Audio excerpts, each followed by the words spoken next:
Hi friend, this is Vipin. Welcome to Guruji maker. आशा करते हैं आप लोग बहुत अच्छे होंगे। तो फ्रेंड, बिहार विशेष शिक्षक भर्ती की जो पात्रता परीक्षा है उसका एग्जाम डेट आ चुका है और आप लोग आशा करते हैं तैयारी बहुत अच्छे से कर रहे होंगे। हमने सुबह भी विशेष शिक्षा और समावेश शिक्षा पे कुछ क्वेश्चन दिया जो कि आपके एग्जाम के लिए बहुत बेनिफिशियल और बहुत इंपॉर्टेंट है। और जैसा कि हमने आपसे बोला था शाम को सीडीपी की क्लास आएगी, तो यहाँ से हम अप्रॉक्सीमेट 250 क्वेश्चन के आसपास डिस्कस करेंगे। बट ये डिस्कशन जो होगा ये 500 क्वेश्चन के बराबर होगा, ठीक। तो जो क्वेश्चन फैक्चुअल रहेंगे उसको हम फटाक से आगे करके बढ़ जाएंगे और जिसमें लगेगा हमको समझाना चाहिए तो उसमें हम समझाने की कोशिश करेंगे, ठीक है। तो कोई आप जब लास्ट में हमको अपना बताइए कि यहाँ पे जो 250 क्वेश्चन आप करेंगे तो उसमें लगभग आपके कितने परसेंटेज क्वेश्चन सही हुए हैं, ठीक। क्योंकि आप यहाँ पे काउंट नहीं कर पाएंगे कितना कैसे क्या, तो बस परसेंटेज बता दीजिए कि ओवरऑल कितना सही हुआ है। तो अब हम चलते हैं अपने पहले क्वेश्चन पे। पहले क्वेश्चन की बात करें, यहाँ पे देखिए फ्रायड की मस्तिष्क की तुलना किससे की है। तो ये फैक्चुअल क्वेश्चन है। फ्रायड जो मस्तिष्क की तुलना की है वो की है हिमशैल से। तो यहाँ पे आपका तीसरा ऑप्शन सही हो जाएगा। आप चलते हैं अगले क्वेश्चन पे। इसमें दिया सिगमंड फ्रायड ने मनोविज्ञान की किस शाखा का विकास किया है, ठीक। तो इन्होंने एक मनोविश्लेषण सिद्धांत दिया था जो द्वितीय शाखा है मनोविज्ञान की, ठीक। तो इसको डायरेक्टली आप याद करिए, द्वितीय शाखा है। अगले क्वेश्चन की बात करें, देखिए फ्रायड ने मनोविश्लेषण सिद्धांत में इदम निम्नलिखित में से किससे संबंधित है। अब देखो इन्होंने सिद्धांत जो दिया था उसमें एक इदम था, ठीक, एक ईगो था और एक सुपर ईगो था।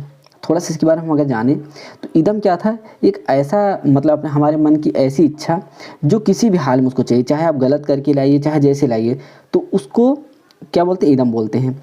और सुपर ईगो क्या होता है, ये ना मतलब किसी काम को बहुत अच्छे तरीके से करना चाह रहा है, ठीक। सुपर लगे ऐसे समझिए बहुत अच्छे तरीके से करना चाह रहा है, ये कभी भी एकदम न्यायप्रिय रहेगा, कभी कोई गलत नहीं करना चाहेगा। और हमारा बीच में क्या ईगो आता है। तो जब भी हम कोई डिसीजन लेते हैं, जैसे हम आपको एग्जांपल बताएं तो होता है कि मान लीजिए अगर क्लास में आप हैं, आपको एक चिट मिल गई, मान लो आप क्वेश्चन कर रहे हैं, कोई चिट मिल गया वहाँ पे, ठीक, आपके एग्जाम में आया हुआ है। तो आपको जहाँ कोई ईड रहेगा वो सीधा कहेगा भैया नकल कर लो, बट ये सुपर ईगो बोले नहीं नकल करना सही नहीं है, ठीक। तो बट होगा क्या, आप उसके बीच कंडीशन में आ जाएंगे। ईगो वाला इसके बीच जो आपको बैलेंस कर देगा वो आप कहेगा कि चलो ठीक है थोड़ा सा हम देख लेते हैं उसके बाद हम इसको फेंक देंगे, ठीक। थोड़ा सा हिंट लेके आप कर सकते हैं। तो इस तरह का जो प्रोसेस होता है यही यहाँ मनोविश्लेषण सिद्धांत में फ्रायड ने बताया। तो आई थिंक चीज़ समझ में आएंगी। ईड क्या होता है, किसी भी काम को अगर चाहिए होता है तो कर ले, चाहे किसी भी हाल में, चाहे गलत हो चाहे जैसे करे करना चाहिए बस। सुपर ईगो क्या है, उसको बैलेंस करने की कोशिश करता है, नहीं ऐसा नहीं है, वो नियम और कानून पे रहता है। तो ईगो क्या करता है, इसको बैलेंस कर लेता है। यही इन्होंने दिया था। तो अब इस क्वेश्चन की बात करें, इसमें कह रहा है कि इदम किससे संबंधित है। तो इसमें क्या है, पहला प्रकृति के अचेतन और वास्तविकता से कोई सीधा संपर्क नहीं है। बिल्कुल यही सही हो जाएगा, क्योंकि इस जो अचेतन और वास्तविकता से इससे कोई मतलब नहीं है। बस जो चीज़ चाहिए तो चाहिए, चाहे किसी भी हाल में चाहिए, चाहे आप गलत करिए चाहे बुरा करिए, इससे कोई मतलब नहीं, ठीक। तो यहाँ पे आपका पहला ऑप्शन सही हो जाएगा। दूसरे ऑप्शन की बात करिए, प्रकृति में तार्किक, ये गलत हो जाएगा। तीसरा क्या है, यह मन की सचेत अवस्था और वास्तविकता से सीधा संपर्क है, ये क्या है, सुपर ईगो है, ठीक। तो ये ऑप्शन आपका नहीं हो जाएगा। तीसरा क्या, यह वास्तविकता सिद्धांत पर आधारित है, ये ईगो हो गया हमारा, ठीक। तो हमारे यहाँ पे पहला ऑप्शन सही हो जाएगा, क्यों, क्योंकि इदम की बात कर रहा है। अब चलते हैं नेक्स्ट क्वेश्चन पे। इसमें दिया फ्रायड द्वारा अपने मनोविश्लेषण सिद्धांत में तैयार की गई कौन सी तकनीक विचारों या यादों के दबे हुए अंशों को पुनः प्राप्त करने के लिए मदद करती है, ठीक। जो उन्होंने सिद्धांत दिया था उसको उसमें क्या क्या। अब देखिए इस तरह के क्वेश्चन में आप एलिमिनेशन मेथड लगाइए। अब आप खुद समझिए, निद्रा विश्लेषण या स्वप्न विश्लेषण कुछ ऐसा होता नहीं है, ठीक। बस समझने के लिए, बाकी स्वप्न विश्लेषण इन्होंने दिया है फ्रायड ने, बट यहाँ पे तो हम उसको मानेंगे नहीं। फ्रायड पत्र इन्होंने कोई अपना पत्र थोड़ी दिया था। आपका ऑप्शन ऐसे ही सही हो जाएगा। तो कुछ क्वेश्चन आपको ना आते हुए भी आप चाहें तो इस तरह से सॉल्व कर सकते हैं। बस ये अप्रोच है। यहाँ पे क्वेश्चन आपका मुक्त साहचर हो जाएगा। अब देखिए इसमें पूछा क्या था, दबे हुए अंशों को पुनः प्राप्त करना। अगर कुछ चीज़ को आप पुनः प्राप्त कर रहे हैं वो भी अपनी यादों से, इसका मतलब क्या, आप मुक्त होकर स्वतंत्र होकर अपनी चीज़ों को सोच रहे हैं और उसको रिकॉल कर रहे हैं अपने दिमाग में, ऐसा ऐसा है, तो ये मुक्त साहचर्य है ना कि आप सपने में जाकर उसका विश्लेषण कर रहे हैं, ना कि सो के विश्लेषण कर रहे हैं, ठीक। तो ऐसे ही समझ जाइए आप, ठीक। तो चाहे तो आप मतलब जो कॉन्सेप्ट है उसको समझ कर सकते हैं, अदरवाइज आप ऑप्शन मेथड से भी कर सकते हैं। तो यहाँ पे आपका तीसरा ऑप्शन सही हो जाएगा।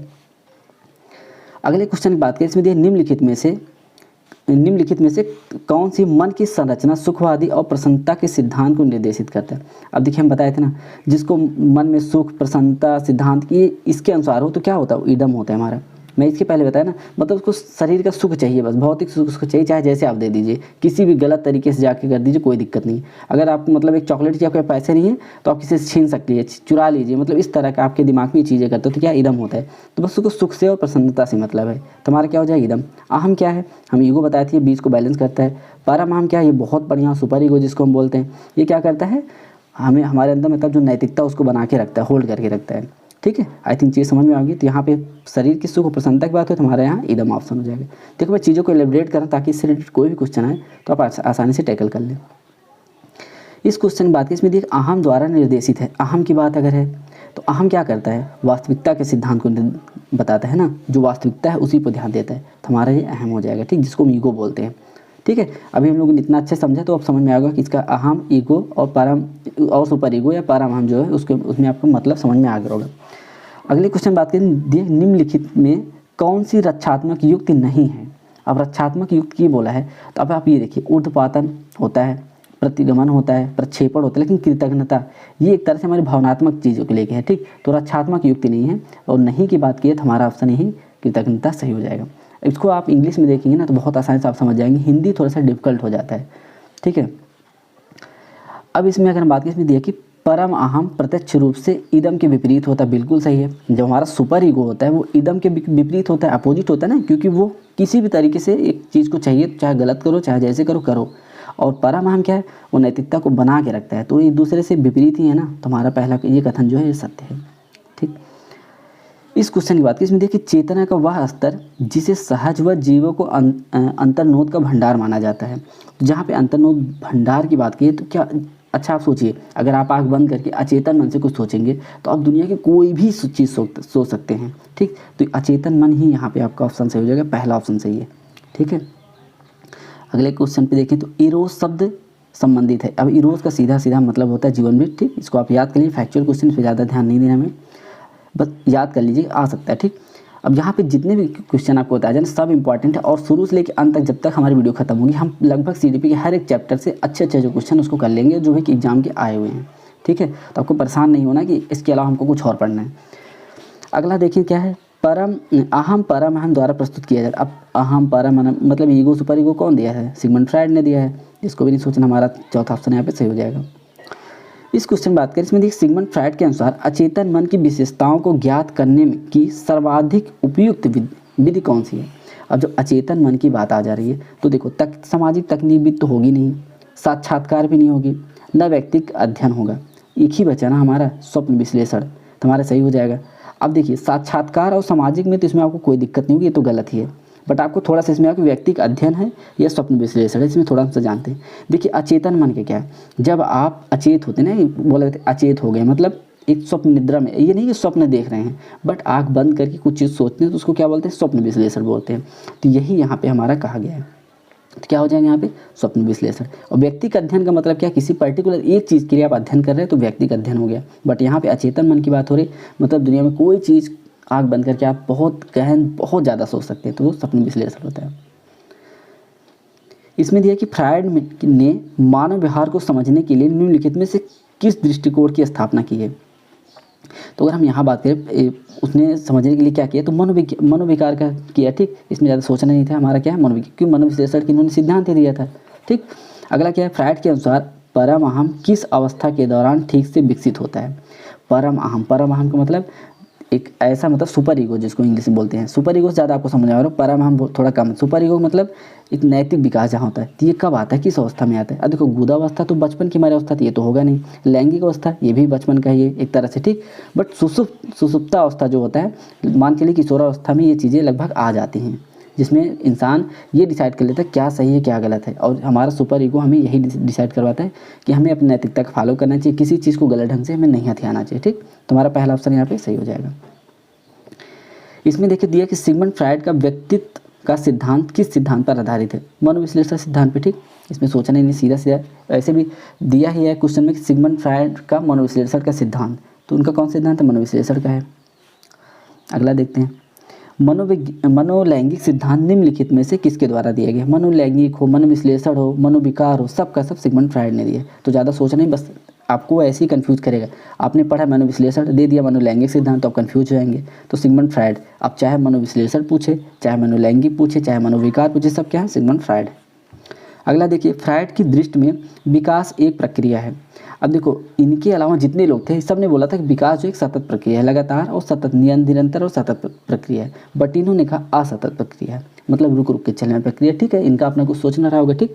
तो इस पर हम ज़्यादा ध्यान नहीं देंगे, गलत है सही है, बस आप जानते रहिए कि इन्होंने असतत माना है, बाकी सब ने क्या सतत प्रक्रिया का है, ठीक।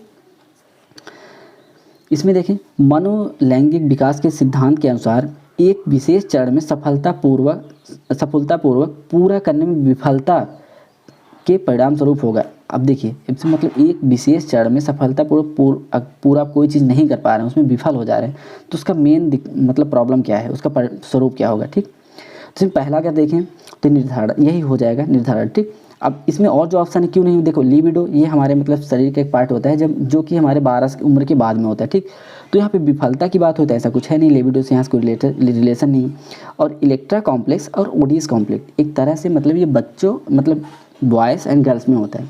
अगर इलेक्ट्रा कॉम्प्लेक्स की बात करें तो ये जो लड़कियां होती हैं वो अपने पिता के प्रति आकर्षण होता है। जब बचपन में छोटे होते हैं तो आप देखते होंगे लड़कियां जो अपने पापा की तरफ ज़्यादा अट्रैक्ट होती हैं, तो कौन उसको क्या बोला गया है, इलेक्ट्रा कॉम्प्लेक्स बोला गया।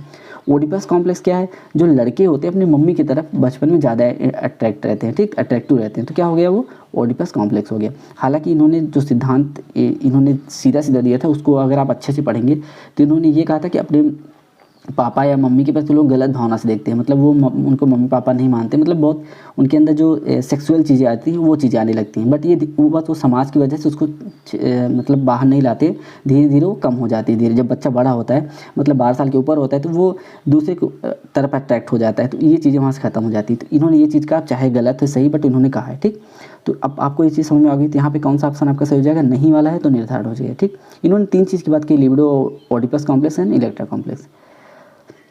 इस क्वेश्चन की बात की, इसमें देखिए फ्रायड ने मनोलैंगिक विकास सिद्धांत के अनुसार मुखी अवस्था की आयु सीमा होता है। मुखी अवस्था की अगर हम बात करें तो इन्होंने 5 अवस्थाएं दी थी। ठीक, तो 5 अवस्था में एक मुखी अवस्था था जिसका समय था जन्म से 1 वर्ष तक था। ठीक, ये हो गया। अगले क्वेश्चन देखिए, इसमें दिया कि फ्रायड के अनुसार निम्नलिखित में से किसे साइकोसेक्सुअल विकास में लैंगिक चरण के रूप में माना जाता है। तो अब इसमें देखा जाए सीधा फैक्चुअल क्वेश्चन है। आप मान चलिए 12 के ऊपर जो बच्चे होते हैं वो साइकोसेक्सुअल मतलब उनके अंदर जो सेक्सुअल चीज़ें हैं डेवलपमेंट, चाहे उनका मतलब बॉडी हो, देखिए बच्चों की मूछें निकल आती हैं और गर्ल्स की मतलब बॉडी डेवलपमेंट होने लगते हैं। ठीक है, तो ये सब चीज़ें हैं यहाँ पे। तो यहाँ पे आपका कौन सा भी दूसरा ऑप्शन सही हो जाएगा। नेक्स्ट की बात करें, इसमें दिया कि फ्रायड द्वारा दिए गए मनोलैंगिक विकास की एक अवस्था निम्नांकित में से कौन सा सही है। तो देखो इन्होंने कौन कौन से दिए, तो इन्होंने मुखी अवस्था भी दिया है, गुदावस्था दिया, गुप्त अवस्था दिया, एक जननांग अवस्था दिया, ठीक, एक बाल्यावस्था दिया, तो पाँच अवस्था दिया। तो बट इन्होंने ये अवस्था नहीं दी थी आइकन या प्रतिभा अवस्था। तो आपका यहाँ पे नहीं पूछा है, तो ये ऑप्शन आपका सही है, क्योंकि नहीं की बात हुई है। इन्होंने 5 अवस्था दी, 5 अवस्था में आइकॉनिक या प्रतिभा अवस्था नहीं दिया है, तो ये गलत हो जाएगा। अगले पे चले, तो फ्रायड ने मनोयौन विकास के सिद्धांत में जननांग चरण की आयु सीमा एरिक्सन के मनोसामाजिक सिद्धांत विकास के सिद्धांत के निम्नलिखित चरण के समान है। अब देखो इन्होंने कहा फ्रायड का जो मनोयौन का सिद्धांत है वो एरिक्सन के मनोसामाजिक सिद्धांत के कब बराबर है। तो यहाँ पे अगर हम बात करें तो यहाँ पे जो उन्होंने सिद्धांत दिया थी, एरिक्सन ने सिद्धांत दिया था, कौन सा सिद्धांत दिया था, पहचान बनाम भूमिका और भ्रम। ठीक, तो ये कब आता है, ये तब बच्चा आता है मतलब जो बच्चा अपनी समाज में अपनी पहचान बनाना शुरू करता है। ठीक, और वो सोचता है कि हम समाज के लिए बहुत इंपॉर्टेंट, और सच में ऐसा होता है, बट उनके अंदर कोई भ्रम ना हो भूमिका बनाने में। तो ये चीज़ मनोसामाजिक विकास का सिद्धांत एरिक्सन जो दिया था ये बराबर है लगभग फ्रायड के मनोयौन विकास सिद्धांत के। ठीक, तो आयु का जो चरण है लगभग दोनों का ये बराबर होता है यहाँ पे। अब चलते हैं अगले क्वेश्चन पे। इसमें दिया कि इलेक्ट्रा कॉम्प्लेक्स किससे संबंधित है। हमें बताया था ना, इलेक्ट्रा का मतलब लड़की की बात, मतलब बेटी अपने पिता के करीब आती है, और इसमें ये क्या है, ओडिपस कॉम्प्लेक्स है जिसमें बेटा अपने माँ के करीब आता है। ठीक, तो ये हो गया। तो इसमें कौन सा ऑप्शन सही है हमारा, पहला। अगला देखिए इसमें क्या दिया है, कॉम्प्लेक्स लड़कियों के लिए तथा कोई और कॉम्प्लेक्स है लड़कों के लिए। तो लड़कियों के लिए कौन सा कॉम्प्लेक्स होने बताया था, इलेक्ट्रा कॉम्प्लेक्स होता है, लड़कियों के लिए ओडिपस होता है। तो यहाँ आपका पहला क्वेश्चन सही हो जाएगा, Electra complex and Oedipus complex. Electra किसके लिए होता है, गर्ल्स के लिए होता है, ओडिपस किसके लिए होता है, हमारा बॉयज़ के लिए होता है। तो पहला ऑप्शन यहाँ सही है। नेक्स्ट, रौनक खेल गतिविधियों में अच्छा है, उसके माता पिता दोनों खिलाड़ी हैं, उसे प्रतिदिन कोचिंग में भेजते हैं और सप्ताहांत पर उसे प्रशिक्षण करते हैं। मतलब अब यहाँ पूछा गया विशिष्टता किस प्रकार का है, तो पालन पोषण और शिक्षा। पालन पोषण तो है बट शिक्षा यहाँ पे, बट पालन पोषण से लेना देना ये तो उनका काम ही है करना। ठीक, दूसरा क्या है, केवल पर्यावरण तो हो ही नहीं सकता, केवल अनुवांशिकता भी नहीं हो सकता। तो आपका दूसरा ऑप्शन सही, क्या, अनुवांशिकता और पर्यावरण का बीच अंतःक्रिया। क्यों, क्योंकि बच्चा जो है कोचिंग भी डेली जा रहा है, मतलब चीज़ों को सीख भी रहा है, और अनुवांशिकता मतलब उनके माता पिता क्या हैं, वो खिलाड़ी हैं, तो बच्चा भी खेलता है, साप्ताहिक परीक्षण भी लेता है। ठीक, तो खेल में भी अच्छा है वो, और स्कूल में जाके कोचिंग भी करता है, मतलब अनुवांशिकता और पर्यावरण दोनों का अंतःक्रिया करा है। तो यहाँ पे आपका दूसरा ऑप्शन सही हो जाएगा। इस क्वेश्चन में देखिए, तो यदि आपके घर में 4 वर्ष का बच्चा है जिसकी मानसिक आयु 5 वर्ष है, तो इस बच्चे की बुद्धिलब्धि क्या होगी। अब देखिए एक से आप फार्मूला जानते होंगे, यहाँ जो होता है इसमें क्या होता है, जैसे बुद्धिलब्धि निकालने के जो हमारा IQ निकालने के लिए जो हमारा फार्मूला होता है वो क्या होता है, जो हमारी मानसिक आय होती है वो नीचे होता है, और जो हमारा वास्तविक आय होता है वो ऊपर होता है। तो वास्तविक आय कितनी हमारी है, मानसिक आय हमारी 5 वर्ष है और वास्तविक आय हमारी कितनी 4 वर्ष है, उसमें 100 का मल्टीप्लाई कर दें। अब इसको काटिए तो ये 25 से जाएगा, 25 पंचे 125 हो जाएगा। तो जब इस तरह कंडीशन होगा, बच्चा का जो IQ होगा 125 होगा। ठीक, बच्चे की मानसिक आयु ज़्यादा हो चुकी है और उसकी वास्तविक आय 4 साल है, तो उसकी बुद्धिलब्धि कितनी होगी, 125 होगी। ठीक, आई थिंक समझ में आएगा। इसमें देखिए, निम्नलिखित में से कौन सा सिद्धांत यह प्रतिपादित करता है कि जीवन विकास पर्यंत चलने वाली प्रक्रिया है जिसका अंत नहीं होता है। अब देखो, जीवन विकास चलने वाली प्रक्रिया मतलब निरंतर का सिद्धांत होता है, बट यहाँ पे एक चीज़ और ऐड कर दिया गया कि जिसका अंत नहीं होता, तो ये हो जाएगा हमारा एकीकरण का सिद्धांत। तो निरंतरता का होगा नहीं, स्वरूप और अंतःक्रिया होगा नहीं। ठीक, तो हमारा यहाँ पे कौन सा हो जाएगा, एकीकरण का सिद्धांत। अगर ये चीज़ ना दिया होता कि जिसका अंत नहीं होता है, तो हमारे निरंतरता का सिद्धांत हो जाता, बट एकीकरण यहाँ पे आ जाएगा। ठीक, अगला देखिए, निम्नलिखित में से कौन सा वृद्धि और विकास का सिद्धांत नहीं है। पहला देखिए, समीप दूराभिमुख सिद्धांत, बिल्कुल सही है, ये हमारे विकास का सिद्धांत है। समीप दूराभिमुख का मतलब हमारे बॉडी के इंटरनल ऑर्गन से बाहर की तरफ जो ऑर्गन होते हैं, जिसको हम इंग्लिश में बोलते हैं प्रॉक्सिमोडिस्टल बोलते हैं। ठीक, प्रॉक्सिमोडिस्टल डेवलपमेंट बोलते हैं, ये है, तो ये हमारा माना जाता है। दूसरा क्या है, अंतर संबंध का सिद्धांत। ठीक, देख लेते हैं। तीसरा क्या है, व्यक्ति भिन्नता का सिद्धांत, ये भी हमारा सही है। वृद्धि और विकास की दर समान होती है, ये हमारा गलत हो जाएगा। ठीक, तो वृद्धि और विकास की दर कभी भी समान नहीं होती है। अब ऐसा हो नहीं सकता ना, किसी की वृद्धि बहुत, अब देखो वृद्धि और विकास की दर समान होगी तो 50 साल जाते जाते आपका विकास तो अच्छा होगा, वृद्धि हो जाएगी, मतलब आप 60-70 फीट के हो जाएंगे। ठीक, तो ऐसा नहीं, दोनों साथ साथ नहीं चलती, नहीं समान होता है, कुछ कम ज़्यादा होता रहता है और कुछ टाइम पे जाके ग्रोथ जो हमारी रुक जाती है, डेवलपमेंट होता रहता है। अगला देखिए, शीर्षाभिमुख का अर्थ क्या है। शीर्षाभिमुख मतलब सिर से पैर की तरफ। अब यहाँ पे देखा जाए दो चीज़ें हैं, एक हमने बताया प्रॉक्सिमोडिस्टल है, दूसरा क्या है हमारा सेफालोकॉर्डल। सेफालोकॉर्डल को हम क्या बोलते हैं, शीर्षाभिमुख। आपसे इंग्लिश में डायरेक्टली पूछा जा सकता है कि सेफालोकॉर्डल का मतलब क्या है, तो आप सिर से पैर की तरफ होता है। और यहाँ पे देखिए, केन से परित, इसको क्या बोलते हैं, प्रॉक्सिमोडिस्टल बोलते हैं, जिसको हम बोलते हैं समीप दूराभिमुख सिद्धांत। ठीक, तो हमारा यहाँ पे पहला ऑप्शन सही हो जाएगा। नेक्स्ट देखिए, राम जो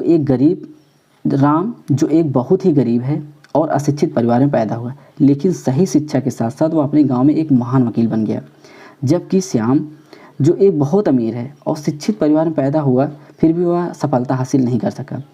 इस तरह के व्यक्तिगत अंतर के किस पर प्रतिरूपित किया जा सकता है, मतलब इस तरह की अगर चीज़ें हुई हैं तो आप किस पे उसको प्रतिरूपित करेंगे। सीधा आनुवंशिकता और हमारे पर्यावरण की बात हुई होगी। ठीक, अगर दोनों चीज़ें हुई होंगी तभी ये चीज़ें आई, अदरवाइज ये चीज़ें नहीं होती हमारा। ठीक है, अब चलते हैं हम अगले क्वेश्चन पे। इसमें दिया कि मानव विकास में आनुवंशिकता और पर्यावरण की भूमिका के बारे में निम्नलिखित में से कौन सा कथन सही है। पहला देखते हैं, हम दिया है कि पर्यावरण के बिना आनुवंशिकता बेकार है और आनुवंशिकता के बिना पर्यावरण बेकार। बिल्कुल सही है, क्योंकि दोनों एक साथ अंतःक्रिया करके चलते हैं, तो हमारा एक दूसरे के पूरक है। दूसरा क्या है, आनुवंशिकता हमें विकास का अवसर देती है और पर्यावरण हमें शरीर प्रदान करता है। ऐसा नहीं है।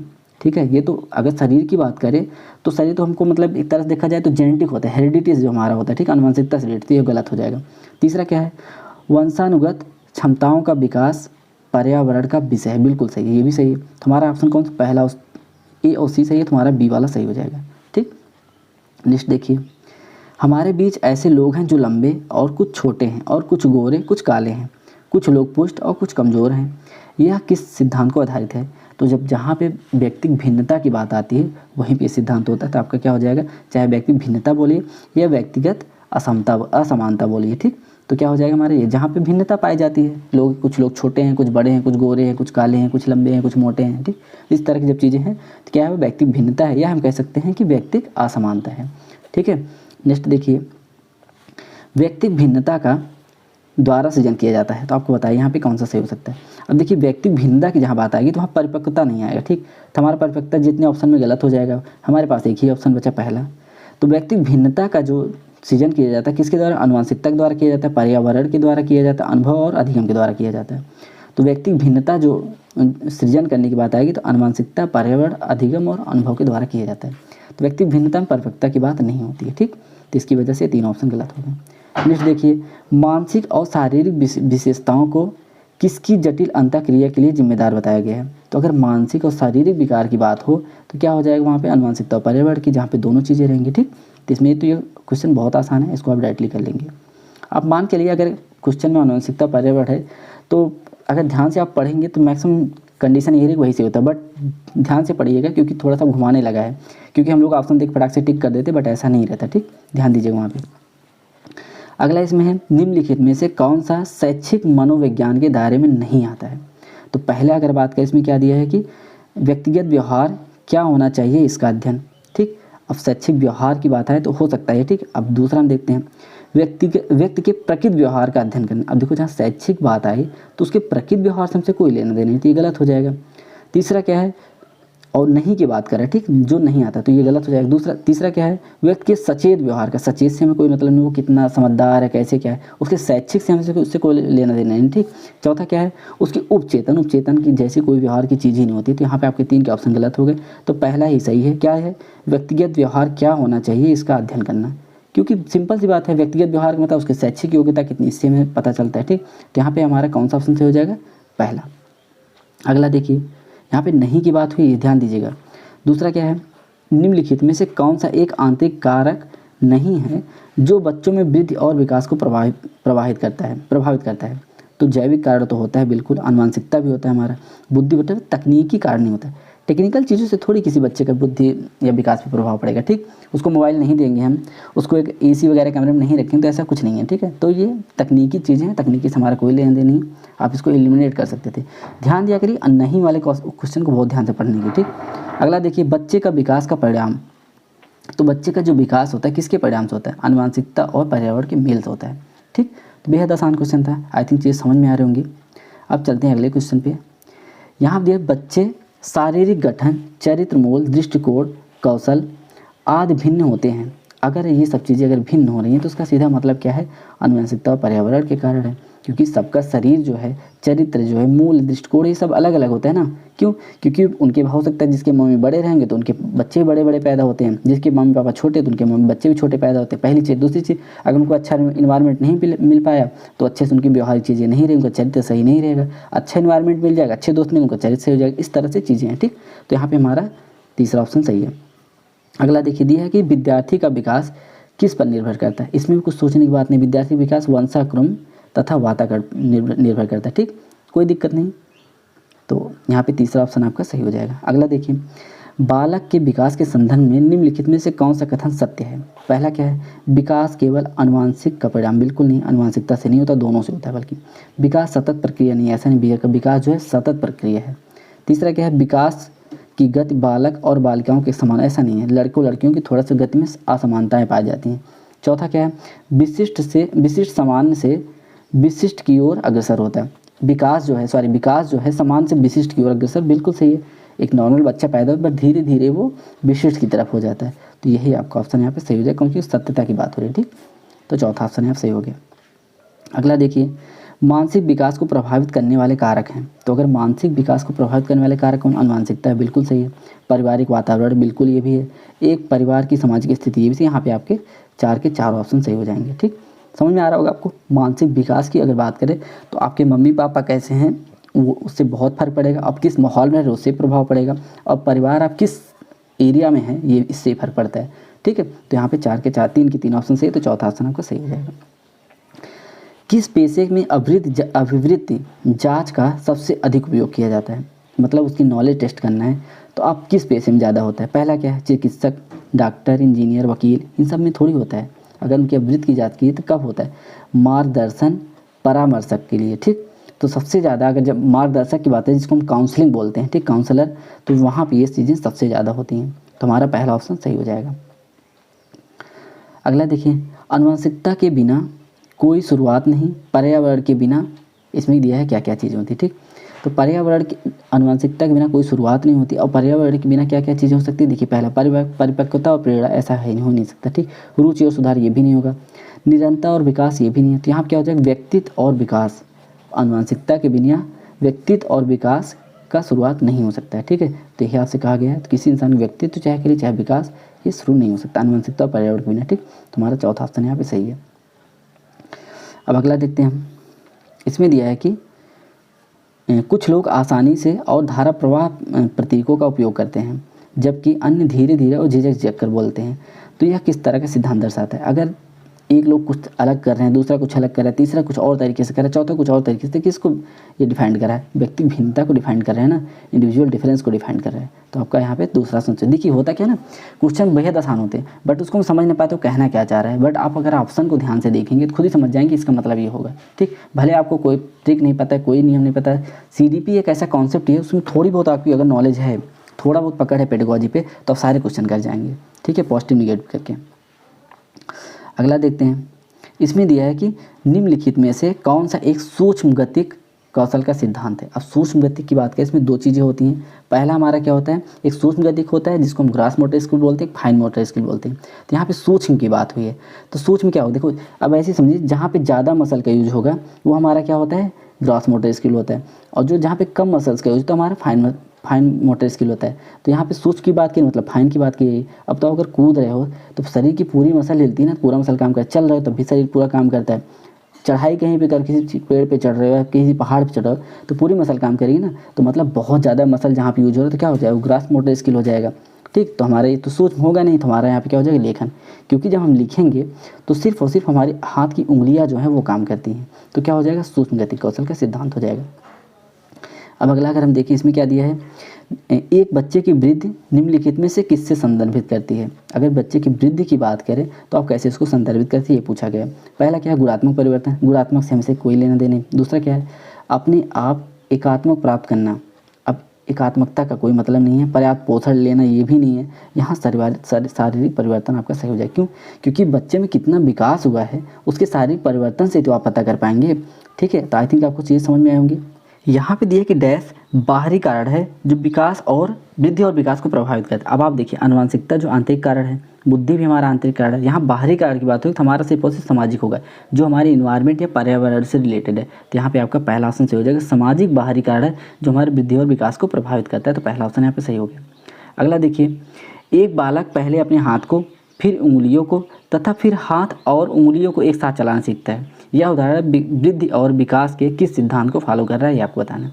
पहला क्या, निरंतरता का सिद्धांत। ये सीधा कहता है कि विकास जो जीवन पर्यंत चलने वाली प्रक्रिया है, तो ये हमारा गलत हो गया। दूसरा एकीकरण सिद्धांत। एकीकरण मतलब एक साथ जब कई चीज़ों का डेवलपमेंट हो रहा है तो उसको हम एकीकरण सिद्धांत बोलते थे, ये भी नहीं हो गया। अब बचा दो, या तो व्यक्ति भिन्नता हो गया या तो समान से विशेष की ओर होगा। व्यक्तिगत भिन्नता की बात करें तो ये अगर अलग होता सबसे तो ऐसा नहीं, बट सब बच्चों में ऐसे होता है, पहले उनका हाथ होता है, फिर उंगलियां काम करती, फिर हाथ और उंगलियां दोनों साथ में काम करती थी, ये भी हमारा गलत हो गया। तो एलिमिनेशन मेथड जो हमारा सबसे बेस्ट होता है, इसमें पहला ऑप्शन, तीसरा ऑप्शन सही हो जाएगा, सामान्य से विशिष्ट के सिद्धांत की तरफ जा रहा है। ठीक, बाकी आप ऐसे समझ सकते हैं।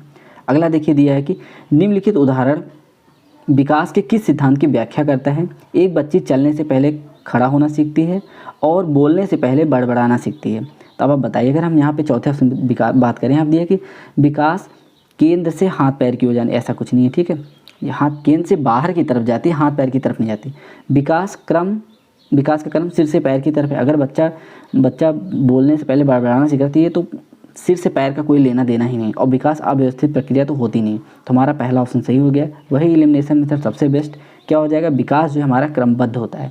ठीक है, नेक्स्ट देखिए, इसमें क्या है, बाल विकास के पक्षों को निम्नलिखित में से किन क्षेत्रों में शामिल किया जा सकता है? अगर बाल विकास की बात, जहाँ चाइल्ड डेवलपमेंट की बात हो रही है, तो वहाँ पे कौन कौन से क्षेत्र होंगे? पहला क्या है, शारीरिक एवं गतिक विकास, बिल्कुल, क्योंकि फिजिकल डेवलपमेंट होता है हमारा, बिल्कुल सही। दूसरा कॉग्निटिव या संज्ञानात्मक डेवलपमेंट, ये भी होता है। तीसरा भाषिक लैंग्वेज डेवलपमेंट। तो यहाँ पे आपके तीनों ऑप्शन सही है, तो उपरोक्त सभी आपका आंसर हो जाएगा। अगला देखिए, किसके अनुसार किशोरावस्था तनाव एवं तूफान की अवस्था है? डायरेक्टली फैक्चुअल क्वेश्चन है। ये किसने कहा था? स्टेना हॉल ने कहा था, जो किशोरावस्था बच्चों को होता है वो तनाव और तूफान की अवस्था होती है। तो कौन ऑप्शन से हो जाएगा? स्टेना हॉल हो जाएंगे। नेक्स्ट देखिए आप, वर्ष की आयु तक ऐसा लगता है कि बच्चे ने कम से कम 4 क्षेत्रों में आत्मनिष्ठा का निर्माण किया होगा। मतलब किस उम्र तक ऐसा होता है जहाँ पे 4 आत्मनिष्ठा का निर्माण कर सकते हैं? तो ये फैक्चुअल क्वेश्चन आपको सीधा जान लीजिए। 6 से 7 साल के बच्चे ऐसे होते हैं जो कम से कम इस उम्र में आके 4 क्षेत्रों में आत्मनिष्ठा का निर्माण कर लेते हैं। अगला देखिए, दिया है परिवर्तन एक बालक के कार्य या चरित्र के गुणात्मक परिवर्तन लाते हैं। अब देखिए यहाँ पे सांस्कृतिक आपको ऐसी समझो, सांस्कृतिक तो होगा नहीं, अब भौतिक भी नहीं होगा। अब बचा शारीरिक और विकासात्मक। अगर शारीरिक परिवर्तन आ रहा है तो उसमें चरित्र की कोई बात ही नहीं होगी, तो हमारे यहाँ पे क्या हो जाएगा, विकासात्मक हो जाएगा। तो विकासात्मक परिवर्तन जो होता है एक बच्चे के कार्य या चरित्र में गुणात्मक परिवर्तन लाता है, ठीक। तो ये हमारा सही हो जाएगा। नेक्स्ट देखिए, इसमें दिया है जीवन की वह उपलब्धि जब शरीर में परिवर्तन होता है जो प्रजनन परिपक्वता की ओर ले जाता है। जब आप डेवलप हो रहे होते हैं, कौन सी ऐसी है जहाँ पे आपके अंदर सेक्सुअल चीज़ें आती हैं, ये कौन सी अवस्था होती है, हमारी किशोरावस्था होती है। तो इसको सोचना नहीं, यहाँ पे ऐसे समझिए किशोरावस्था थी, ठीक है। प्रसव की कितनी अवस्थाएं होती है, प्रसव की 4 अवस्थाएं होती है, इसको आप डायरेक्टली याद कर लीजिए, फैक्चुअल क्वेश्चन है। प्रसव की कितनी अवस्थाएं होती है, हमारी 4 होती हैं। अगला देखिए, किशोरावस्था बड़े संघर्ष एवं तूफान और विरोध की अवस्था, ये किसने कहा है, स्टेनले हॉल ने कहा था, अभी हम लोगों ने पढ़ा था। तो हमारा कौन हो जाएंगे यहाँ पे, ऑप्शन सी, स्टेनले हॉल ने कहा था किशोरावस्था जो होती है वो तूफान और संघर्ष की अवस्था होती है, विरोध की अवस्था होती है। अगला देखिए, निम्नलिखित में गिरोह की आयु किसे कहते हैं, जिसको हम गैंग एज बोलते हैं, ठीक। इस उम्र में बच्चा क्या होता है, एक गैंग बनाता है बच्चों की, ठीक होता है, उनके साथ ही खेलते हैं, उनके साथ ही स्कूल जाते हैं, तो गैंग बना लेता है। तो कब होता है, उत्तर बाल्यावस्था में होता है, ठीक है। नेक्स्ट देखिए, अब ऐसे समझ सकते हैं, देखिए अगर इसको आप एलिमिनेट करना चाहते, किशोरावस्था में गैंग एज आती नहीं है, प्रारंभिक बाल्यावस्था हमारे बहुत छोटे होते हैं। अब बचा मध्य और उत्तर, तो मध्य बाल्यावस्था नाम की कोई चीज़ ही नहीं, तो बचा एक ही उत्तर बाल्यावस्था हमारा, ठीक। तो ऐसे भी आप एलिमिनेट कर सकते हैं। अगला देखिए, किस अवधि के दौरान शारीरिक विकास का प्रारंभ में धीमा होता है। अब देखो, जो ये उत्तर बाल्यावस्था होती है, यहीं पे एक समय जो हमारी 9 से 10 साल की उम्र होती है, इसमें क्या होता है, बच्चे की हाइट जो है क्या रुक जाती है, और वो जाके 14-15 साल जाते हैं तो फिर बहुत तेज़ी से ग्रोथ होता है। तो कौन सी अवस्था में ऐसा होता है जहाँ पे हाइट एक बार रुक जाती है, तो वो हमारा होता है उत्तर बाल्यावस्था, ठीक। तो उत्तर बाल्यावस्था हमको दो क्वेश्चन में क्या होंगे, गैंग एज जिसको कहते हैं, और यहाँ पे हमारा जो डेवलपमेंट हो थोड़ा सा धीमा हो जाता है। इस क्वेश्चन में अगर हम देखें, आप देखिए लड़कियाँ किस अवस्था में शारीरिक रूप से लड़कों से आगे निकल जाती हैं। तो अगर इसमें बात करें तो यही एक ऐसी अवस्था होती है जहाँ पे लड़कियाँ जो होती हैं बच्चों से आगे, तो इसको क्या बोलते हैं, उत्तर बाल्यावस्था। इसमें क्या होता है, 11 से 13 उम्र की जो लड़कियाँ होती हैं या 10 से 13, इसमें लड़कियों को ग्रोथ ज़्यादा होता है, तो लड़कों से आगे निकल जाती हैं, ठीक। और बल्कि जाके अब देखो, लड़कों में क्या होता है, वो 16 साल 15 साल के बाद बढ़ना शुरू करते हैं, फिर तेज़ी से रैपिड ग्रोथ होता है। बट लड़कियों में ऐसा नहीं, तो 15 साल के बाद उनकी स्पीड फिर से स्लो हो जाती है, ठीक। तो यहाँ पर आपका उत्तर बाल्यावस्था हो जाएगा। अगला देखिए, प्रारंभिक बाल्यावस्था देखभाल और शिक्षा के बच्चों के लिए निम्नलिखित में से कौन सा एक सबसे उपयुक्त शिक्षण सहायक उपकरण होगा। तो अगर जहाँ पे आप बाल्यावस्था, प्रारंभिक बाल्यावस्था की बात हो रही है, ठीक, तो इसमें कौन सबसे बढ़िया होगा। पहली बात, समूह नाटक वो बच्चे कर ही नहीं पाएंगे, कहानी सुनाएंगे, हाँ अच्छा माना जा सकता है। दूसरा क्या है, अच्छी तरह से सजाया गया चार्ट, ये भी नहीं होगा। अब या तो कठपुतली हो गया, तो कहानी होगा। अब हम क्वेश्चन पे फिर से चलते हैं। क्वेश्चन में क्या पूछा है, अब या तो ये होगा या तो ये। क्वेश्चन पूछा प्रारंभिक बाल्यावस्था देखभाल और शिक्षा के बच्चों के लिए निम्न, मतलब देखभाल और शिक्षा जहाँ पे करना हो तो सबसे बेस्ट कौन होगा, आप खुद ही समझ सकते हैं, कठपुतली हो जाएगा। कठपुतली प्रदर्शन जो मतलब बच्चों, ये स्कूल में भी अलाउ हो चुका है, बट कहीं कहीं पे होता है जो मतलब हायर एजुकेशन जहाँ पर अच्छी शिक्षा मिल रही है वहाँ पे कठपुतली से बच्चों को पढ़ाया जाता है, ठीक। इससे इंटरेक्टिव हो जाता है, क्योंकि प्रारंभिक बाल्यावस्था की बात हो रही थी। तो यहाँ पे आपका दूसरा ऑप्शन सही है। अगला देखिए, विकास के चरण में 2 से 6 वर्ष तक की अवस्था संबंधित है। 2 से 6 वर्ष का बच्चा हो तो किस अवस्था में होता है, प्रारंभिक बाल्यावस्था में होता है, ठीक। नेक्स्ट क्वेश्चन देखिए, तो फैक्चुअल था। अगला देखिए, स्टेनले हॉल ने किस चरण को भावनात्मक अस्थिरता। अब देखो, स्टेनले हॉल ने जितना भी सिद्धांत दिया तो किशोरावस्था पे दिया, तो आप ऐसे समझ, स्टेनले हॉल जब भी आए तो आप किशोरावस्था ही लगाइएगा। बाकी उनका भावनात्मक अस्थिरता का सिद्धांत जो था वो भी किशोरावस्था से रिलेटेड था। अगला क्या है, तूफान और तनाव की अवस्था, ये कब आती है, किशोरावस्था में आती है। किसने दिया था, स्टेनले हॉल ने दिया था। अगला क्या है, शर्म और गर्व की भावना। अब शर्म और गर्व की अवस्था जो होती है वो बाल्यावस्था में होती है। इसमें क्या होता है, बच्चा ये सोचता है कि देखो हम मतलब वो जब भी बाहर कहीं निकलेगा तो देखेंगे मुझे मेरा कपड़ा तो नहीं ख़राब है या मेरा बाल तो नहीं बिगड़ा है, ठीक, ये सब देखता रहता है। और अगर उसको सब अच्छे से देखते तो बहुत प्राउड फील करता है, ठीक। इसको क्या बोलते हैं, शर्म और गर्व की अवस्था बोलते हैं। किस अवस्था में होता है, बाल्यावस्था में होता है, ठीक। इसकी एज क्या होती है, मान के चलो आप जैसे 6 से 11 मान सकते हैं, ठीक। बट यहाँ पे बाल्यावस्था की बात की, प्रारंभिक बाल्यावस्था भी, ठीक। तो आप ये मान चलिए ये केस जो होता है 8 से 11 साल के आसपास होता है, ठीक।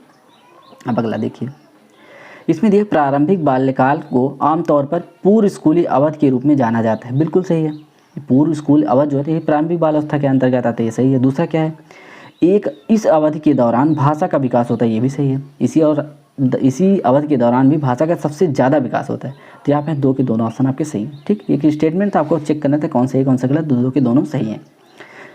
अगला देखिए, निम्नलिखित में से किस लगाव में शिशु माता पिता को सुरक्षित आधार के रूप में उपयोग करता है। तो सुरक्षित की बात हो रही है, जहाँ पे उनसे जुड़ेगा तो वही होगा ना, तो क्या हो जाएगा, सुरक्षित। लगाव की बात करेगा, अब देखो विचलित लगाव या प्रतिरोध लगाव तो होगा नहीं, प्रतिहार भी नहीं होगा। तो ऐसे समझिए तीनों ऑप्शन तो ऐसे ही गलत हो गए क्योंकि निगेटिव वर्ड है। तो हमारा क्या हो जाएगा, सुरक्षित लगाव हो जाएगा, पहला ऑप्शन सही। अगला देखिए, बाल्यावस्था वृद्धि और परिवर्तन की एक अनूठी अवधि है, यह निम्नलिखित में किस दृष्टिकोण को बताती है। तो अगर इसकी बात करें तो ये समकालीन दृष्टिकोण को बताती है। तो हमारे यहाँ पे पहला ऑप्शन सही हो जाएगा। अभी से फैक्चुअल है, अब इसको ध्यान में दीजिएगा, ऐसे क्वेश्चन आ सकते हैं आपसे, ठीक। अब इस क्वेश्चन पे हम कुछ यहाँ पे कॉन्सेप्ट यहाँ थोड़ा सा समझेंगे। अब जैसे देखिए, अब भी आपसे कहा जाए कि समीप दूराभिमुख क्रम, जिसको हम क्या बोलते हैं, बेबी ने बताते हैं प्रॉक्सिमोडिस्टल बोलते हैं, ठीक। प्रॉक्सिमोडिस्टल बोलते हैं, मैं हर बार गलत बोल दे रहा हूँ, प्रॉक्सिमोडिस्टल बोलते हैं। तो इसमें इसका मतलब क्या होता है, अंदर से बाहर की तरफ जाना। तो यहाँ पे कौन सा ऑप्शन से हो जाएगा, पहला जो हमारा चौथे से मिल जाएगा, क्योंकि शरीर से अंदर से बाहर की तरफ जा रहा है। अब दूसरा क्या है, सिर पदाभिमुख, ये दूसरा दूसरे से हो जाए, क्योंकि सर से पैर की तरफ जाना क्या बोलते हैं, सिर पदाभिमुख बोलते हैं, या इसको इंग्लिश में अगर बात करें तो सेफेलोकाइडल बोलते हैं, ठीक। दो हो गया। तीसरा क्या है, अंतर व्यक्तिक भिन्नताएं। देखिए अब यहाँ से अगर दो चीज़ें पता है तो आप अंदाज़ा लगा सकते हैं कौन सा सही होगी, क्योंकि पहले में 4 दिया है, एक ही ऑप्शन में ऐसा है जो कि पहला जो है चौथे से संबंधित है हमारा, तो ऐसे ही पता चल जाएगा। मान लो नहीं पता फिर भी आप जान लीजिए। अब यहाँ पे अंतर व्यक्तिक भिन्नताएं की बात करें तो यहाँ पे क्या है, अंतर व्यक्तिक मतलब कि तो हर बच्चे की सोचने की जो क्षमता होती है अलग अलग होती है, ठीक। तो क्या हो जाएगी, विभिन्न बच्चे भिन्न भिन्न दर से बढ़ते हैं, ठीक, ये हो जाएगा। चौथा क्या है, अंतर व्यक्तिक भिन्नताएं, सॉरी यहाँ पे भिन्नताएं की बात है, ठीक, तो ये सही हो गया। चौथा क्या है, अंतरा व्यक्तिक भिन्नताएं, यहाँ पे अकेले की जब आता है तो अंतरा व्यक्तिक, तो यहाँ पे पहला ऑप्शन आपका सही हो जाएगा, ठीक। यहाँ से 4 चीज़ें क्लियर हो जाएंगी आपको। नेक्स्ट देखिए, निम्नलिखित में से कौन सा सत्य है, आपको ये बताना है। पहला देखिए, बच्चा अपने पैरों पर सिर से पहले नियंत्रण कर पाता है, ऐसा नहीं, पहले सिर पे नियंत्रण करता है तब पैर करता है, ये गलत हो गया। दूसरा देखिए, समान क्षमता बच्चे के विकास के सभी चरणों में विशिष्ट क्षमता रखती है, ये सही हो जाएगा, ठीक। अगला देखते हैं क्यों गलत हुआ। जीवन के अंतिम चरणों में विकास अचानक स्फुरण हो जाता है, ऐसा नहीं है, ठीक है, सबके साथ ऐसा नहीं होता है। अगला क्या है, बच्चा अपनी उंगलियों को नियंत्रित करता है फिर बाजू को करता है, ठीक है, तो ये भी हमारा गलत हो। यहाँ पे आपका पहला ऑप्शन सही क्या है, और दूसरा ऑप्शन सही, समान क्षमता वाले सभी चरणों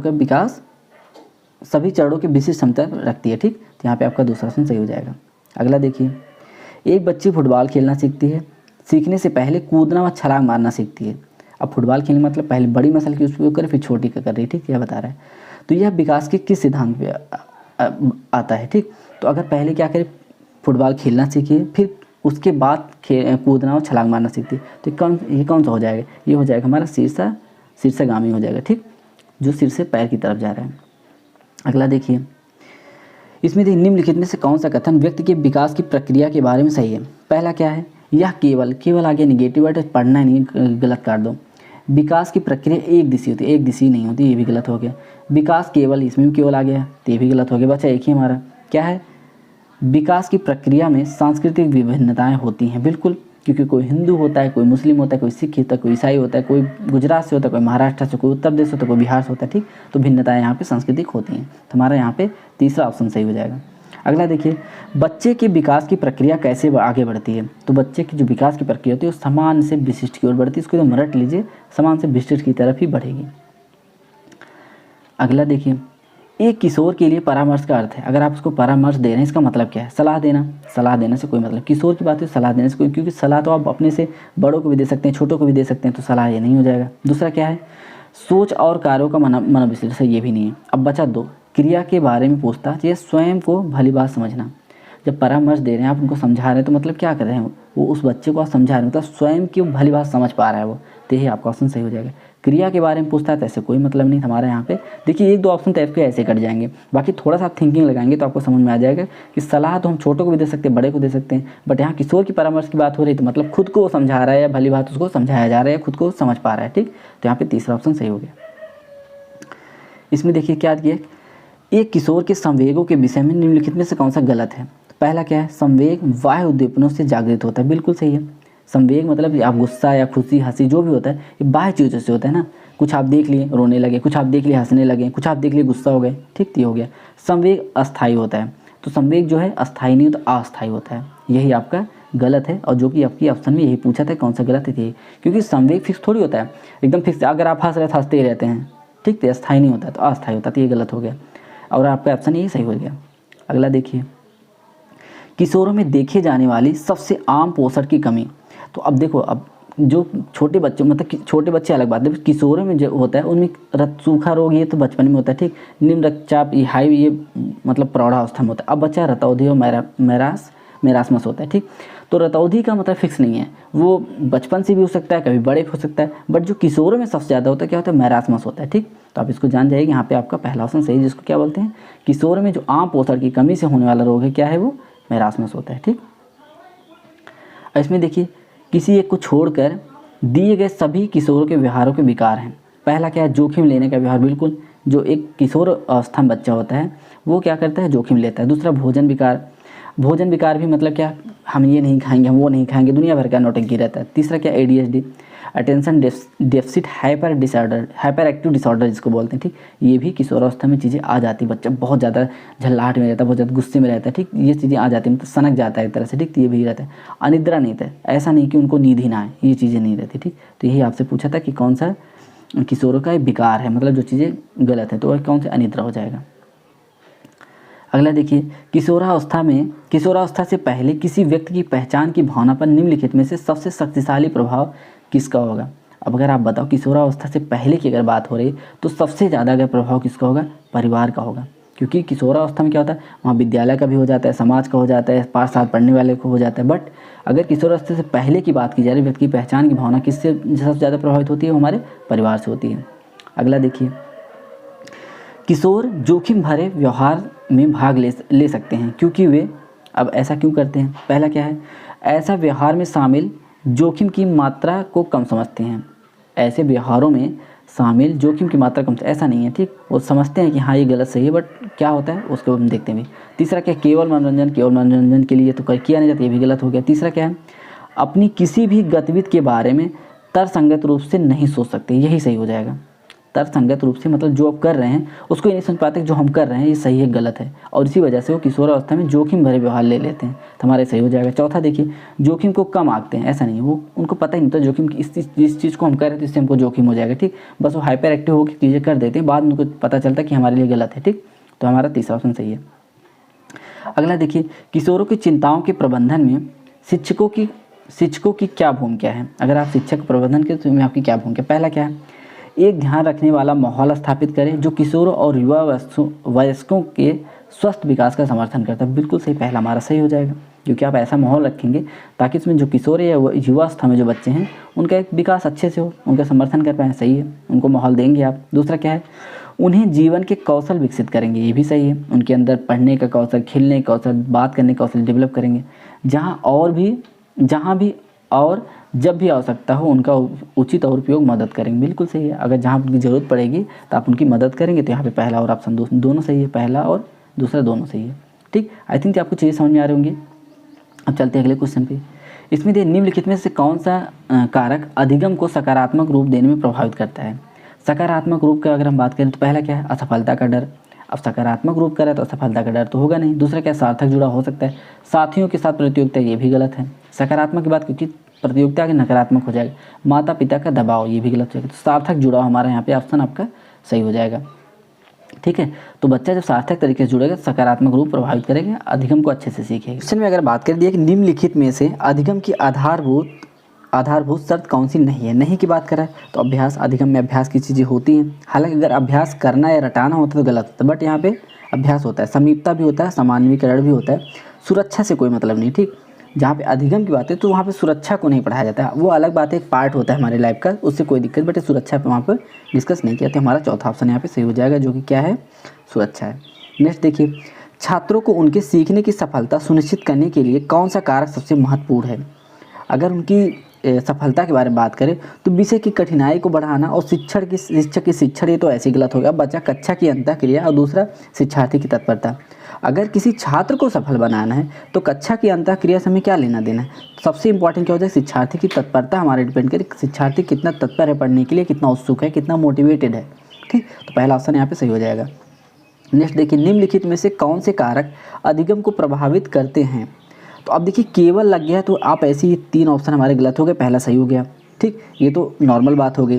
अब देखो केवल रवैया, केवल अधिगम शैली, केवल प्रेरणा तो हो ही नहीं सकता। तुम्हारा पहला ऑप्शन क्या हो गया, अधिगम शैली, प्रेरणा, दृष्टिकोण और मूल्य। ये क्या करते हैं, अधिगम को प्रभावित करने वाले कारण है। आप किस तरह से पढ़ रहे हैं, आपकी शैली क्या है, आप कितनी मोटिवेटेड है, आपका दृष्टिकोण क्या है, आप उस चीज़ को कितना वैल्यू दे रहे हैं। ठीक, तो ये चीज़ें हो गई हमारे, क्या हो गया, अधिगम के प्रभावित करने कारक हो गए। तो हमारे यहाँ पे कौन सा ऑप्शन हो जाएगा, हमारा पहला सही।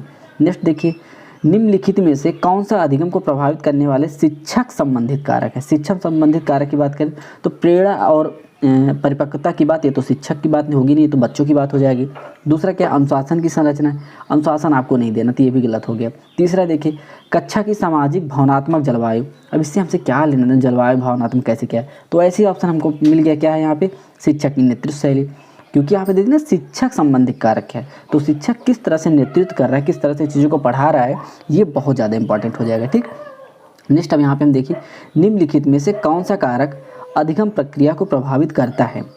अब देखो प्रभावित नहीं करता, नहीं की बात है, तो पहला क्या यहाँ पे, आवश्यकताएं बिल्कुल होती हैं, संस्कृति भी हमारी अधिगम को प्रभावित करती हैं कि हमारी संस्कृति क्या है। ठीक, और तीसरा क्या, इनपुट जो हम मतलब बच्चों को क्या दे रहे हैं, ये भी होता है। बट मापन से अधिगम का कोई लेना देना नहीं, ये तो मूल्यांकन की प्रक्रिया है मापन। ठीक, तो हमारे यहाँ पे कौन सा ऑप्शन सही हो जाएगा, चौथा, क्योंकि नहीं की बात हुई है। ठीक, नेक्स्ट हम देखते हैं, अधिगम को प्रभावित करने वाले कारक निम्नलिखित कारकों में से कौन सा शिक्षार्थी से संबंधित नहीं है, शिक्षार्थी की बात हो रही है। ठीक, तो पहला क्या है, अभिप्रेरणा, बिल्कुल, अगर शिक्षार्थी है तो उसके अंदर मोटिवेशन होना चाहिए।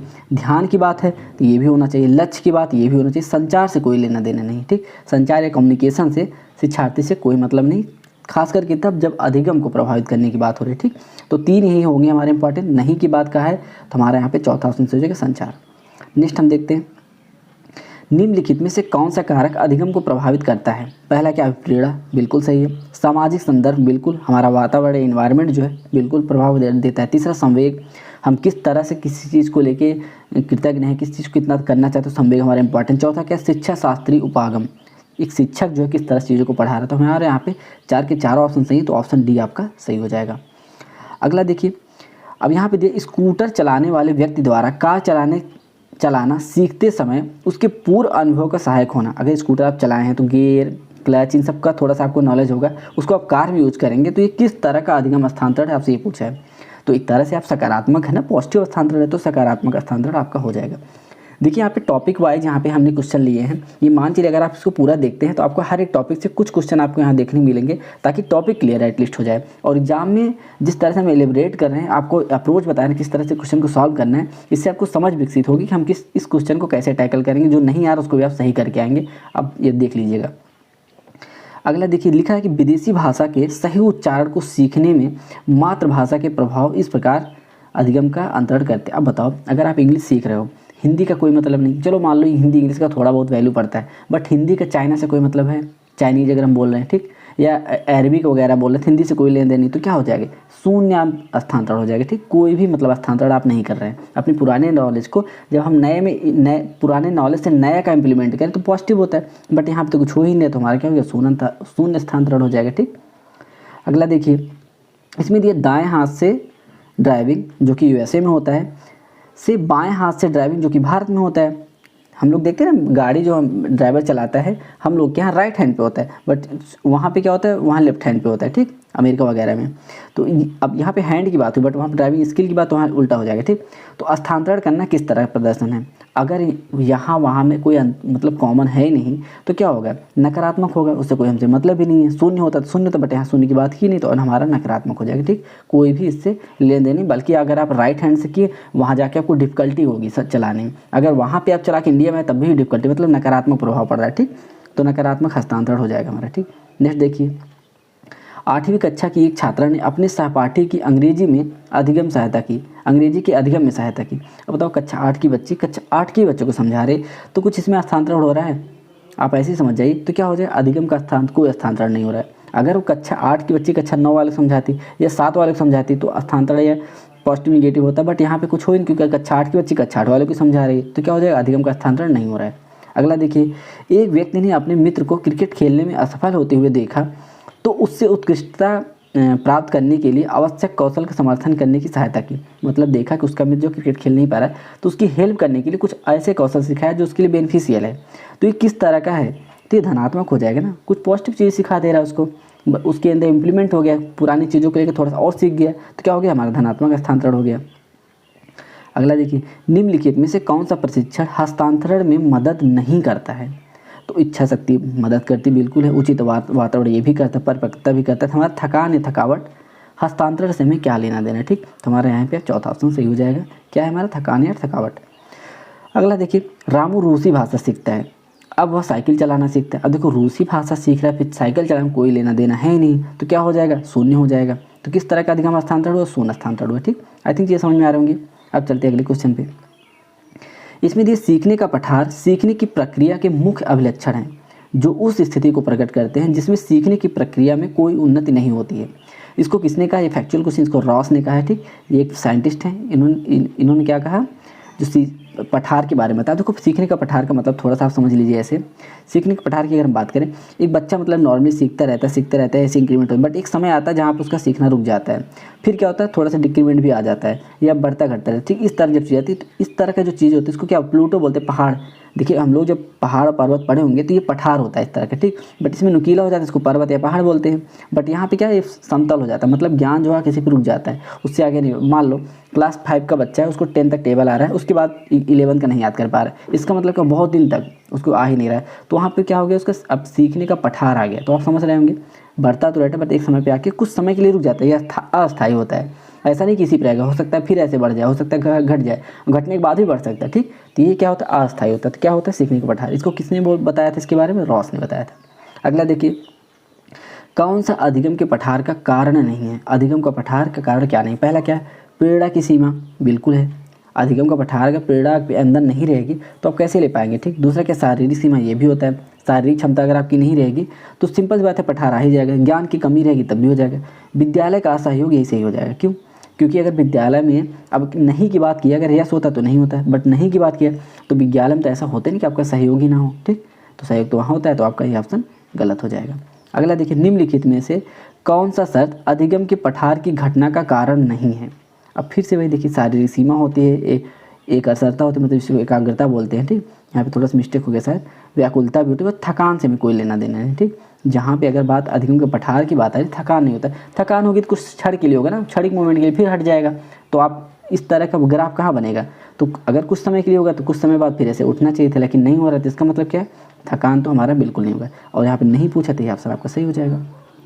अगला देखिए, निम्नलिखित में से कौन सा अधिगम पठार को समाप्त करने की उपयुक्त विधि नहीं है? उसको समाप्त करना है तो कौन सी विधि आप उपयोग नहीं करो? पहला क्या है, शिक्षण के कुशल तरीकों को अपनाएंगे, बिल्कुल सही है। अगर आप पठार को खत्म करना है तो नए नए तरीके अपनाएंगे, बिल्कुल ज़रूरी है। दूसरा क्या है, रुचि जगाने के लिए प्रोत्साहित प्रदान करेंगे, ये भी सही है, आप उनको मोटिवेट करते रहेंगे। तीसरा क्या, उपयुक्त दृष्टि श्रव्य साधनों का प्रयोग करेंगे। अब देखो जरूरी नहीं है ना कि अब मान लो हैंडीकैप्ड बच्चा है, उसको दृश्य सब करने की क्या दिक्कत है, मतलब मैं तो उसको पैर नहीं है, या नॉर्मल बच्चा है तो इससे साधनों से कोई मतलब ही नहीं है, ठीक। तो ये भी हो सकता है।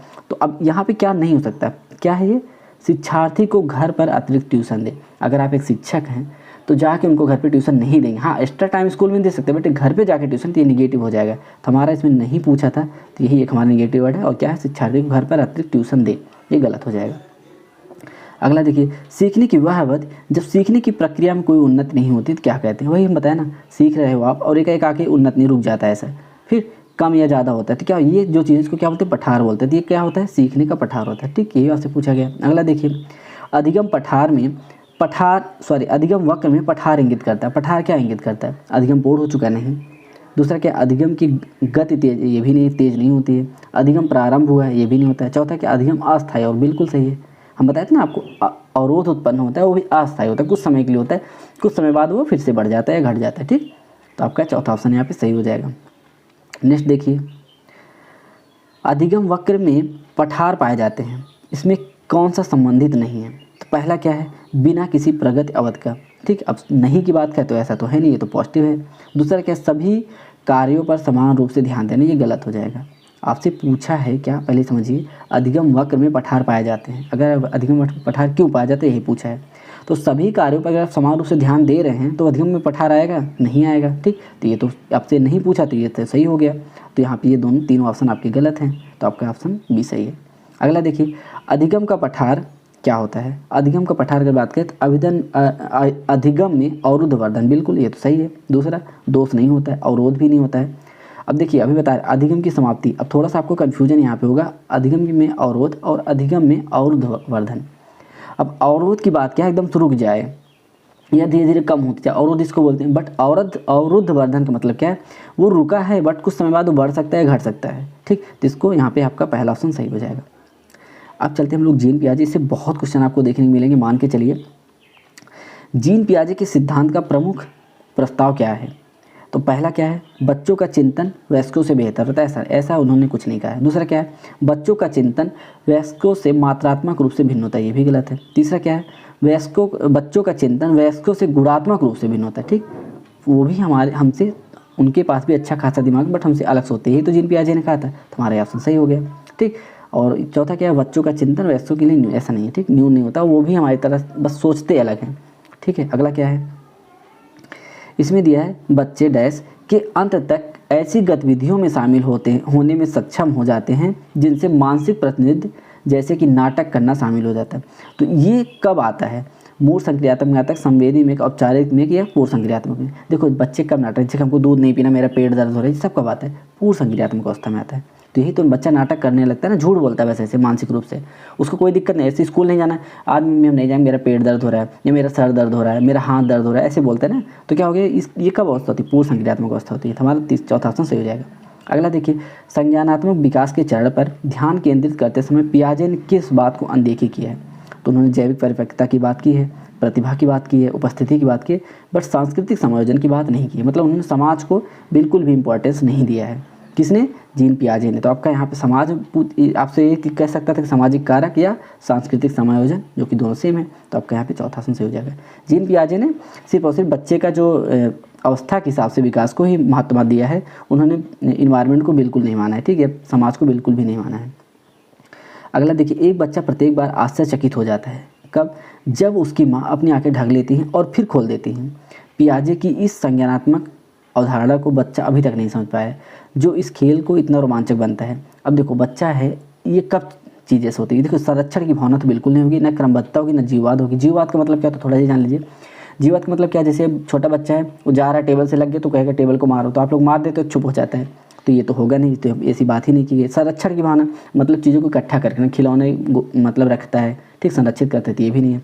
क्रमबद्धता की बात मतलब छोटी क्रम बड़ी क्रम, इस चीज़ को जैसे मान लो को एक छोटी बॉल दे, एक बड़ी बॉल दे, तो उसको क्रम में कर लेता है वो, ठीक, तो ये भी नहीं है। हमारे पास क्या बचा, वस्तु स्थायित्व। वस्तु स्थायित्व का मतलब क्या होता है, अगर आप किसी चीज़ को एक जगह रख दे रहे हैं, ठीक, अब मान लीजिए आप फिर उसको चुरा के कहीं दूसरी जगह रखेंगे, तो बच्चा जहाँ पे आप चुरा के रखें वहाँ पर जाकर जरूर देखेगा, तो मतलब उसको बस याद हो जाता है कि हाँ यहाँ पे ये चीज़ रखी जाती है। तो इसी तरह जब उसकी माँ उसके सामने आँख खोलती हैं और मतलब बंद करती फिर खोलती है, तो उसके लिए जादू लगता है, अरे ये कैसे हो गया, ठीक, उनकी आंखें दिखने लगी, तो वस्तु स्थायित्व का गुण पाया जाता है। तो आई थिंक चीज़ समझ में आएंगी। अब इस क्वेश्चन की बात करें, यहाँ दिया कि वाइगोत्स्की के अनुसार बच्चे अपने समवयस्कों के साथ करके बहुत कुछ सीखते हैं। अब बताओ, मारपीट करके सीखते हैं, ऐसा नहीं ना। दूसरा, अनुकरण करके, हाँ अनुकरण करके सीखते हैं, बट वाइगोत्स्की ने क्या क्या ये इंपॉर्टेंट, प्रतियोगिता करके तो बिल्कुल नहीं सीखते। तो दूसरा, चौथा और पहला ऑप्शन तो है नहीं, बचा अनुकरण और अंतःक्रिया। तो वाइगोत्स्की ने बोला है कि वह समाज से अपने बड़ों से अंतःक्रिया करके सीखता है। तो इसको आप लोग जानते रहिएगा। अंतःक्रिया का सिद्धांत भी किसने दिया, वाइगोत्स्की ने दिया है। तो यहाँ पे आपका ऑप्शन सी से हो जाएगा। नेक्स्ट देखिए, निम्नलिखित में से कौन सा चरण ब्रूनर के संज्ञानात्मक विकास सिद्धांत का हिस्सा नहीं है।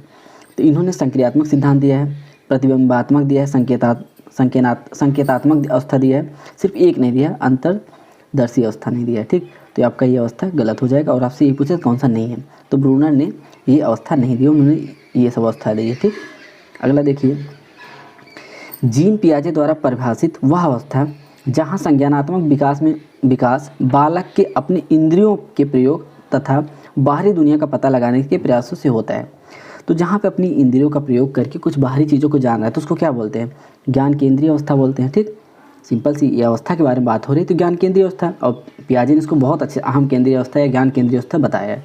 अगला देखिए, इसमें अगर हम बात करें कि पियाजे के अनुसार किशोरों द्वारा वास्तविक दुनिया की परिस्थितियों का उल्लेख किए बिना मौखिक कथन के तर्क का मूल्यांकन करने की क्षमता। अब देखो, सकारात्मक और विमुद्रीकरण तो ऐसे ही नहीं, विकेंद्रीकरण तो ऐसे ही नहीं होगा, बचा दूसरा प्रतिस्थापना और संज्ञानात्मक। जहाँ पे दिया कि परिस्थितियों का उल्लेख किए बिना मौखिक कथन के तर्क का मूल्यांकन करने की क्षमता, तो किसको क्या बोलते हैं, प्रस्थापना संबंधी विचार बोलते हैं, ठीक। तो आपका यहाँ पे पहला ऑप्शन सही हो जाएगा। अगला हम देखते हैं, इसमें दिया है जीन पियाजे के अनुसार विकास के किस स्तर पर बच्चे में परिकल्पना आधारित निर्णयात्मक तार्किकता विकास होती है और वैज्ञानिक सोच उभरना शुरू हो जाती है।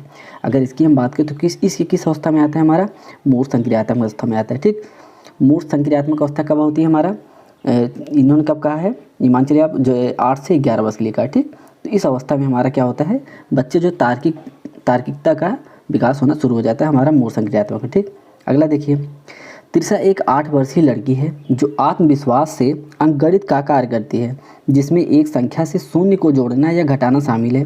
पियाजे के अनुसार वह किस अवस्था में है। ठीक, किस अवस्था का उदाहरण करें। अब देखो, जहाँ तार्किक क्षमता की बात हो रही है तो वहाँ पे सीधा हो जाएगा आपका तार्किकता या लॉजिकल रीजनिंग। ठीक, तो आपका तीसरा ऑप्शन से हो जाएगा। बी केंद्र संरचना एवं विपर्याप्तता तो है नहीं, तो हमारा यहाँ पे तीसरा ऑप्शन से हो जाएगा तार्किकता। ठीक, अगला देखिए, जीन पियाजे ने किसके द्वारा संज्ञानात्मक विकास में अपने सिद्धांत को विकसित किया है। तो अब देखो, अब यहाँ पे क्या, यही एक ऐसे विज्ञान थे जो अपने बच्चों पे इन्होंने सिद्धांत को किया था, अपने बच्चों पर प्रयोग किया था। तो यहाँ पे ये ऑप्शन आप जरूर जानते रहिएगा, स्वयं के बच्चों पर वो अपना अवलोकन किए थे।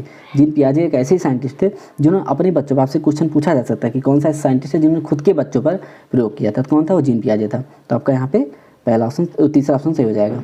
अगला देखिए, राम छात्रों को सक्रिय सीखने में संलग्न करने के लिए कक्षा में कई गतिविधियों का आयोजन करता है। राम कोई भी हो सकता है। ठीक, वह शिक्षा की किस विधि का अनुकरण कर रहा है। अब देखो, अगर जहाँ पे दिया है कि सीखने के संलग्न करने के लिए कक्षा में कई गतिविधियों का आयोजन कर रहा है, तो जहाँ कई गतिविधियों का आयोजन, तो वहाँ क्या हो जाएगा, सक्रियता विधि हो जाएगी ना।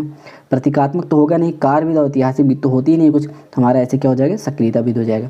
जहाँ पे कोई एक कार्य सिखाने के, सीखने के लिए कई गतिविधियों का उपयोग किया, तो वहाँ क्या बच्चा सक्रिय है, जिसको हम बोलते हैं कि बच्चा एक्टिव है। ठीक, तो ये हो गया।